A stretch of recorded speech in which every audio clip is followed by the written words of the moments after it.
अरे वा, किती छान तरी आले. काय असेल हे? मटण? अहो नाही, मटण नाही, एक टांगी मुर्गा आहे. चला तर आज एक टांगी मुर्ग्याची 1 किलोची भाजी बनवून दाखवणार आहे तुम्हाला मी.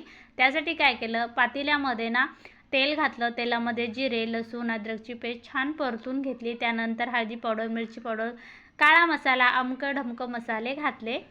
चवीपुरतं मीठ घातलं आणि टमॅटो आणि कांद्याची गिरवी घालून छान परतून घेतलं. 1 किलो वांगे छान धुवून घेतले आणि परतून घेतले. एक टांगी मुर्गा म्हणजेच वांगे म्हणताना एक टांगी मुर्गा ताई तुम्ही कुठून आणला बरं?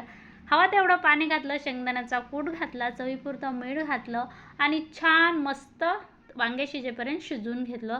त्यानंतर 10 मिनिट झाकून ठेवलं. झाकून कोणती पण भाजी ठेवली, थंड झाली की मस्त अशाच पद्धतीने तरी येते. कोणाकोणाला आवडली ही वांग्याची शाक मला कमेंटमध्ये नक्की सांगा. आवडले असेल तर नक्कीच लाईक, शेअर, सबस्क्राईब करायला विसरू नका. पूर्ण रेसिपी पाहिल्याबद्दल खूप खूप मनापासून धन्यवाद. भेटू असाच एक नवीन रेसिपीमध्ये. तोपर्यंत सगळ्यांना बाय बाय.